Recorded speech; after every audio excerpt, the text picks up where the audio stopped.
ಬದುಕುವ ಭಾಗ್ಯ ರಾವಣನಿಗೆ ಸಿಕ್ಕಿದೆ. ಭೋಗ, ತ್ಯಾಗ, ಶೌರ್ಯ, ಔದಾರ್ಯ, ಸಾಹಸ, ಪ್ರಯತ್ನಗಳೇ ಮೊದಲಾದಂಥ ಎಲ್ಲವದರಲ್ಲಿ ಮನಸ್ವಿ ಈಜಾಡಿದ್ದೇನೆ. ಅದರ ತುತ್ತ ತುದಿಯನ್ನು ಕಂಡಿದ್ದೇನೆ. ನನಗೆ ಸಾವು ಭಯದ ಸುದ್ದಿಯಲ್ಲ, ಸಾವು ಹೊಸ ಜಗತ್ತಿನ ಪ್ರವೇಶಕ್ಕೆ ಒಪ್ಪಿಸಿಕೊಟ್ಟ ನಾಂದಿ ಪದ್ಯವೆಂದು ಭಾವಿಸುತ್ತೇನೆ. ಕುದಿವ ಚಲನಗೊಳಿಸಿ ಎದ್ದ ಸಾವಿದಿರಾದೊಡೆದೆಗೆಡುವುದಲ್ಲ, ಸಾವಿದಿರಾದೊಡೆ ಎದೆಗೆಡುವುದಲ್ಲ. ಕೇಳಿದು ಕೊನೆಯ ಮಾತು, ಕೇಳಿದು ಕೊನೆಯ ಮಾತು, ನೀ ಒದಗಿ ಬಂದೆನ್ನ ಸೇವಿಸಿದ ಸದ್ಭಾವದೊಳೆ, ನೀ ಒದಗಿ ಬಂದೆನ್ನ ಸೇವಿಸಿದ ಸದ್ಭಾವದೊಳೆ, ಕ್ಷಮಿಸನ್ನ ಕೃತಿಯನೆಂದ.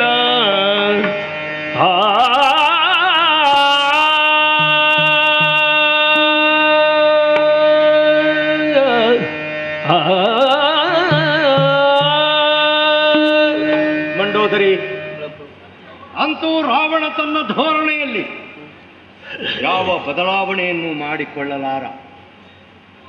ಹೀಗೆ ನನ್ನ ಬದುಕಿನ ಆತ್ಯಂತಿಕವಾದಂಥ ಗುರಿಯನ್ನು ಶಾಬ್ದಿಕವಾಗಿ ನಿನಗೆ ತಿಳಿಸಿದ್ದೇನೆ.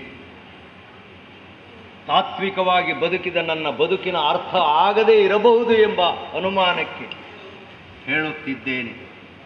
ಹಾಗಾಗಿ ಛಲದಿಂದ ರಾಮನೊಟ್ಟಿಗೆ ಹೋರಾಡುತ್ತೇನೆ.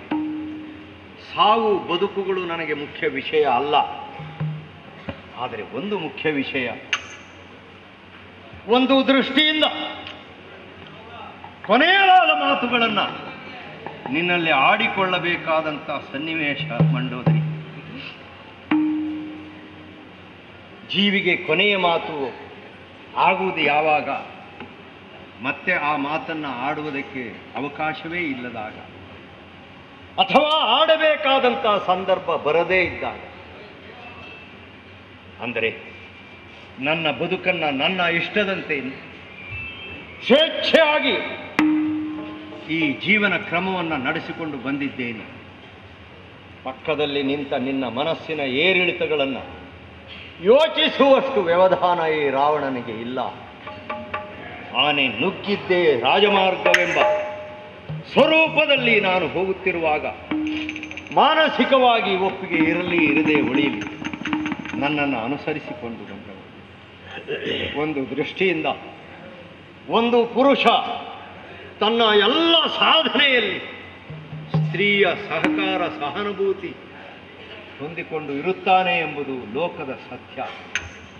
ರಾವಣ ಏನೇ ಆದರೂ ಮಂಡೋದರಿಯ ಹಾರ್ದಿಕವಾದಂಥ ಸಹಾನುಭೂತಿ, ಸಹಕಾರ, ಸದಾಶಯ ಹಿನ್ನೆಲೆಯಾಗಿದೆ ಎಂಬ ಸತ್ಯವನ್ನು ಅರ್ಥ ಮಾಡಿಕೊಂಡಿದ್ದೇನೆ. ಹಾಗಾಗಿ ನನ್ನ ಬದುಕಿನ ಎಲ್ಲ ಘಟ್ಟಗಳಲ್ಲಿ ಒದಗಿ ಬಂದಿದ್ದೀಯೆ. ನಿನ್ನ ಮನಸ್ಥಿತಿ ಏನು ಅಂತ ಕೇಳುವ ವ್ಯವಧಾನವಾಗಲಿ ಸೌಜನ್ಯವಾಗಲಿ ನನಗಿಲ್ಲ. ಈ ಹೊತ್ತು ಹೇಳ್ತಾ ಇದ್ದೇನೆ, ಆ ನನ್ನ ಬದುಕಿಗೆ ಒದಗಿ ಬಂದ ನಿನ್ನ ಸಜ್ಜನಿಕೆಗೆ, ನಿನ್ನ ಸಾತ್ವಿ ಮನೋವೃತ್ತಿಗೆ ನಾನು ಸೋತಿದ್ದೇನೆ. ನಿನ್ನ ಇಷ್ಟಕ್ಕೆ ಕರೆದ ಅನೇಕ ಕಾರ್ಯಗಳನ್ನು ಮಾಡಿದ ನನ್ನನ್ನು ಕ್ಷಮಿಸಬೇಕು. ನಿಂತು ಅನುವಾದ ಕೈಗೆ ಕಾಂತನ ಮುಖವ ಈಕ್ಷಿಸಿ ಮಯತದುಗೆ ಸತ್ತ ಪದೋಳು ನುಡಿ ಅಡಗಲು ಒಡಿದು ಎತ್ತು ಕೊಡುವುದನ್ನು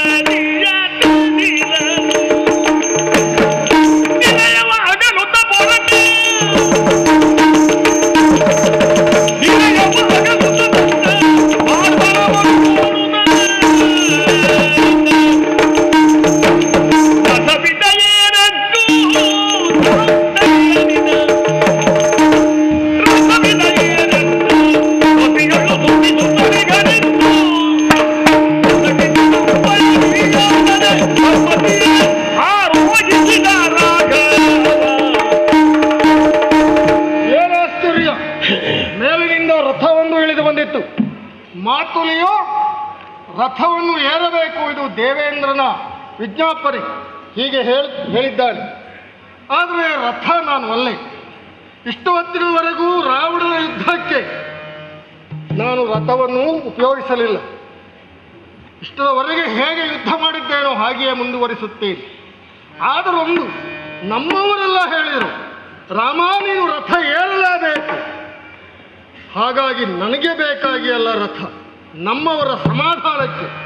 ರಾಮನ ಬದುಕೇ ಅದು, ಕರ್ಪೂರ ದೀಪ ನ್ಯಾಯ ಬದುಕು. ನಮ್ಮವರ ಸಂತೋಷಕ್ಕಾಗಿ, ಸಮಾಧಾನಕ್ಕಾಗಿ ಇಂದ್ರ ಕಳುಹಿಕೊಟ್ಟಂತಹ ರಥವನ್ನು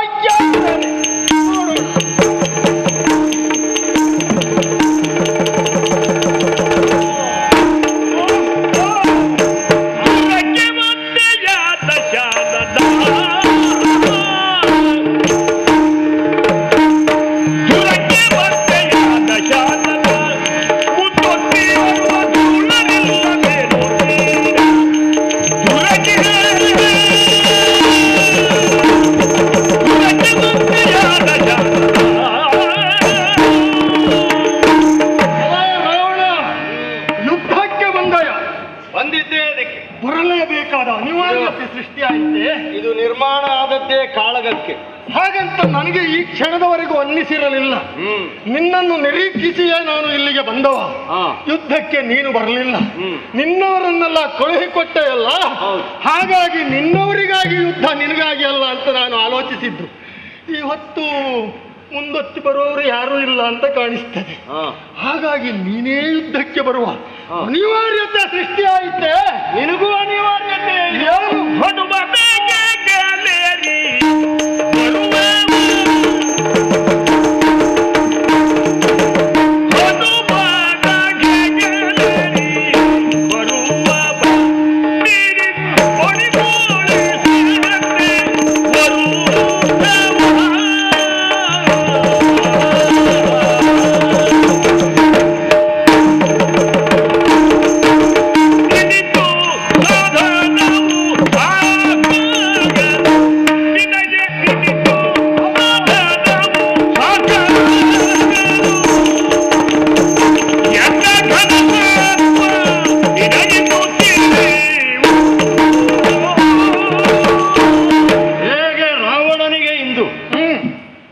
ಕ್ಷೇತ್ರದಲ್ಲಿ ಸ್ವತಃ ಭಾಗವಹಿಸುವ ಅನಿವಾರ್ಯತೆ ಎಂದು ವ್ಯಾಖ್ಯಾನಿಸುತ್ತೀಯೋ? ನೀನು ಹಾಗೆ ಏನು ಎಂದಿನ ಹಾಗೆ ಬರಲಿಲ್ಲ. ಕಪಿಯ ಹೆಗಲನ್ನೇರಿ ರಣಕ್ಷೇತ್ರಕ್ಕೆ ಬರುವವ ಇವತ್ತು ದಿವ್ಯವಾದ ರಥವನ್ನ ಏರಿ ಬಂದಿದ್ದೆ. ನಿನಗೂ ಬೇರೆ ಅವಶ್ಯಕತೆ ಬಂತಾ? ನನಗಾಗಿ ಅಲ್ಲ. ಆದ್ರೂ ಒಂದು ಆಲೋಚನೆ ಮಾಡು. ಏನು? ನಿನ್ನೂರಿನಲ್ಲಿ ನನಗೆ ರಥೋತ್ಸವ ಆಗ್ತದೆ ಅಂದ್ರೆ ನನ್ನ ಸಾಧನೆ ಎಂತದ್ದು ಅಂತ ನೀನು ಆಲೋಚನೆ ಮಾಡು. ಅಲ್ಲ, ನಮ್ಮೂರಿನವರು ಕುತೂಹಲ ಬುದ್ಧಿ ಅಷ್ಟೇ. ಅಲ್ಲಪ್ಪ, ಈಗ ಕಳುಹಿ ಕೊಟ್ಟದ್ದು ಯಾರು ಗೊತ್ತುಂಟ? ಅವ ಕಳುಹಿ ಕೊಟ್ಟದ್ದು. ಆದ್ರಿಂದ ಹೌದು, ಇವತ್ತು ನನ್ನ ವಿರೋಧಿಯ ನೆಲದಲ್ಲಿ ರಾಮನಿಗೆ ರಥೋತ್ಸವ. ಆ ಕಾರಣದಿಂದ ರಥವನ್ನು ಏರಿದ್ದೇನೆ. ನಿನ್ನ ಯುದ್ಧಕ್ಕೆ ಅನಿವಾರ್ಯ ಅಂತ ಅಲ್ಲ. ನಿನ್ನ ರಥಾರೋಹಣ ಕಾರ್ಯಕ್ಕೆ ಇರುವ ಮನಸ್ಥಿತಿ ನನ್ನ ವೈರಿಯ ವೈರಿ ನನಗೆ ಆಪ್ತ ಮಿತ್ರ ಅಷ್ಟೇ. ಆದ್ರೂ ಒಂದಲ್ಲ, ನೀನು ಇಷ್ಟು ಹೊತ್ತಿನವರೆಗೆ ಯಾರನ್ನು ಅದುಮಿ ಇಟ್ಟಿದ್ದೇನೆ ಅಂತ ಭಾವಿಸಿದ್ದೀಯೋ ಅವರೆಲ್ಲ ಇವತ್ತು ಸಿಡಿದು ನಿಂತಿದ್ದಾರೆ, ನೆನಪಿಟ್ಕೋ. ಅದಕ್ಕೆ ಪ್ರತಿಭಟನೆಗೆ ನಾನು ಸಿದ್ಧನಿದ್ದೇನೆ.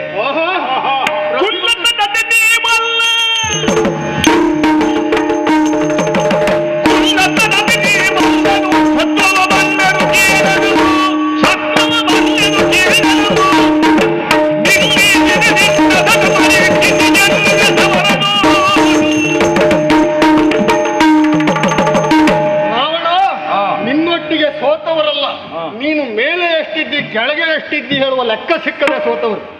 ರಾಮನಿಗೆ ಸರಿಯಾಗಿ ಗೊತ್ತುಂಟು ನೀನು ಮೇಲೆ ಎಷ್ಟಿದ್ದೀಯೋ ಕೆಳಗೂ ಎಷ್ಟಿದ್ದೀಯೋ ಎಂಬುದನ್ನು ನಾನು ಬಲ್ಲೆ. ಆದ್ದರಿಂದ ಖುಲ್ಲತನದಿ ನೀ ಮಲ್ಲನು, ಆದ್ರೆ ಖುಲ್ಲತನ ನಮ್ಮ ಹತ್ರ ಈ ಹೊತ್ತು ನಡೆಯುವುದಿಲ್ಲ.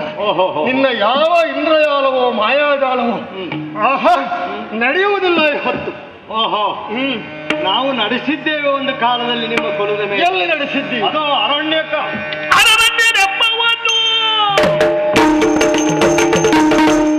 ಕೆಲಸ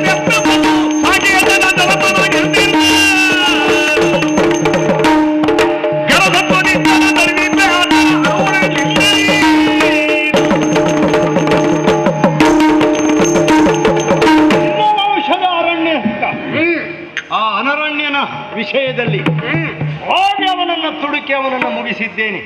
ನಿಮ್ಮ ವಂಶ ಸಾಮರ್ಥ್ಯವನ್ನು ಅಂದೇ ಅಳೆದಿದ್ದೇನೆ. ರಾವಣ, ಇದು ನಿನ್ನ ಗೆಲುವೇ ಅಲ್ಲ. ಅನರಣ್ಯನಲ್ಲಿ ನೀನು ಯುದ್ಧವನ್ನೇ ಮಾಡಲಿಲ್ಲ. ಯಾಗ ದೀಕ್ಷಿತನಾದಂತಹ ಅನರಣ್ಯನನ್ನ ಯುದ್ಧಕ್ಕೆ ನೀನು ಆಹ್ವಾನಿಸಲಿಲ್ಲ. ಆಹ್ವಾನಿಸಿದರೂ ತಿರಸ್ಕರಿಸುವ ಸ್ಥಿತಿಯಲ್ಲಿದ್ದ ಯಾಗ ದೀಕ್ಷಿತನನ್ನು ಎಳೆದಿದ್ದಿ. ಎಳೆದು ತುಳಿದುಕೊಂಡಿದ್ದೀಯ. ಕೊಲೆಯ ವಿನಃ ಅದು ಯುದ್ಧವೇ ಅಲ್ಲ. ಅಂದ್ರೆ ನಿನ್ನ ಆಕ್ಷೇಪ ನೀನು ವಾಲಿ ಕೊಂದ ಹಾಗೆ ನಾನು ಅವನನ್ನು ಕೊಂದಿದ್ದೇನೆ ಅಂತ. ವ್ಯತ್ಯಾಸ ಅಲ್ಲುಂಟು. ಏನು? ವಾಲಿ ಸಾಯುವಾಗ ಒಂದು ಮಾತು ಹೇಳಿದ್ದಾನೆ, ನನಗೆ ಇನ್ನು ಬದುಕುವ ಆಸೆ ಇಲ್ಲ ಅಂತ. ಆದ್ರೆ ನಮ್ಮ ಅನರಣ್ಯ ಸಾಯುವಾಗ ನಿನಗೆ ಒಂದು ಶಾಪ ಕೊಟ್ಟಿದ್ದಾನೆ, ನೆನಪುಂಟು? ಹಾಗಾದ್ರೆ ಆ ಅನರಣ್ಯನ ಶಾಪ ಫಲಿಸುವ ಕಾಲ ಬಂತು. ಮತ್ತೊಂದು ವಾಲಿಯನ್ನು ಕೊಲ್ಲುವಲ್ಲಿ ಒಂದು ಕಾರಣ ಉಂಟು. ಶರಣರನ್ನು ಪೊರೆಯುವುದೆಮ್ಮ ಬಿರುದು. ಶರಣರಾದಂತಹ ಸುಗ್ರೀವನಿಗೆ ನ್ಯಾಯವನ್ನು ಒದಗಿಸುವುದಕ್ಕಾಗಿ ಅವನನ್ನು ಕೊಂದಿದ್ದೇನೆ. ಶರಣರ ಪೊರೆಯುವ ಬಿರುದು. ರಾಮ, ವಾಲಿ ಸಾಯುವಾಗ ನನಗಿನ್ನು ಬದುಕು ಬೇಡ ಅಂದ. ನಿನ್ನಂತವನಂತ ಹೊಡೆಸಿಕೊಂಡು ಮತ್ತೆ ಬದುಕು ಯಾಕಬೇಕು ಅಂತ ಸ್ವಾಭಿಮಾನಿ ತಿರಸ್ಕರಿಸಿದ್ದಾರೆ. ಸುಗ್ರೀವನ ರಕ್ಷಣೆಗೆ ವಾಲಿಯನ್ನ ಕೊಂದೆ. ಹಾಗೆ ನೀನು ಪ್ರತಿ ಕುಟುಂಬಕ್ಕೆ ಹೋದ್ರು ಹಾಗೆ ಏನು, ಅಲ್ಲಿ ಒಬ್ಬರನ್ನು ಎತ್ತುತ್ತೀಯೇ, ಮತ್ತೊಬ್ಬರನ್ನು ಹತ್ತಿಕ್ತೀಯೇ. ಮತ್ತೇನು? ವಾಲಿ ಸುಗ್ರೀವರ ಮಧ್ಯದಲ್ಲಿದ್ದ ವೈರವನ್ನ ಸುಗ್ರೀವನನ್ನ ಬಳಸ್ಕೊಂಡು ಅವನನ್ನು ಮುಗಿಸಿದೆ. ಇವತ್ತು ನಮ್ಮ ಮನೆಯನ್ನು ಹೋಗಿದ್ದೀಯೇ, ಆ ಕಳ್ಳ ವಿಭೀಷಣ ಇದ್ದಾನಲ್ಲ, ನಿನಗೆ ಅಂತವರೇ ಗಂಟು ಬೀಳು ಸಾಕು ಮಹಾರಾಜ. ಅವ ಇಲ್ಲಿ ಇರುವವನೇ ಅಲ್ಲ. ಯಾಕೆಂದ್ರೆ ನಿಮ್ಮಲ್ಲಿರುವ ಉತ್ತಮ ಭಾಗವತ ಅವ ನಮ್ಮ ಕಡೆಗೆ ಬರಬೇಕು ಅಂತ ನಾವು ತೆಗೆದುಕೊಂಡಿದ್ದೇವೆ. ಏನು ಮತ್ತು ಒಂದು ನಾನು ಕರೆದದ್ದಲ್ಲ, ಅವನಾಗಿಯೇ ಬಂದಿದ್ದಾನೆ. ಹೌದೌದು, ಯಾಕೆಂದ್ರೆ ಅವನಿಗೆ ಇಲ್ಲಿ ನೆಲೆ ಇಲ್ಲ ಅಂತ. ಉತ್ತಮ ಭಾಗವತ ಅಂದಿಯಲ್ಲ, ನಮಗೆ ಭಾಗವತರಿಗೆ ಬರಗಾಲ ಇಲ್ಲ, ಬೇಡದೇ ಇದ್ದವರು ನಾಚಕಗಳು. ಆದ್ರೆ ಈ ಭಾಗವತ ಇನ್ನು ತರಲಿಕ್ಕೆ ನಿನ್ನಿಂದ ಆಗುವುದಿಲ್ಲ. ರಾಮ, ಮುಂದುವರಿದರೆ ಹಿಂದಿನ ಕತೆ ಬರ್ತದೆ. ಅದಕ್ಕಾಗಿ ರಾವಣ, ನೀನು ಈ ಹೊತ್ತು ಈ ಸುವರ್ಣ ಲಂಕೆಯನ್ನು ಕಟ್ಟಿದ್ದೀಯಲ್ಲ, ಕಟ್ಟಿದ ಲಂಕೆಯನ್ನು ಉಳಿಸಿಕೊಳ್ಳುವ ಆಲೋಚನೆ ಇದ್ರೆ ಈ ಕ್ಷಣಕ್ಕೂ ಶರಣು ಬಾ. ನಾನು ನೀನು ರಾವಣ, ನಿನಗೆ ಬದುಕನ್ನು ಕೊಡುವ ಔದಾರ್ಯ ನನ್ನ. ಇಂಥ ಔದಾರ್ಯವನ್ನು ಬಳಸಿಕೊಂಡು ಬದುಕುವ ಮನಸ್ಸೇ ನನ್ನದಲ್ಲ. ರಾವಣ ಬಗ್ಗುವ ಬೆತ್ತವಲ್ಲ, ಮುರುವೆ ದೊಣ್ಣೆ ಆಗ್ತೇನೆ ನೋಡು.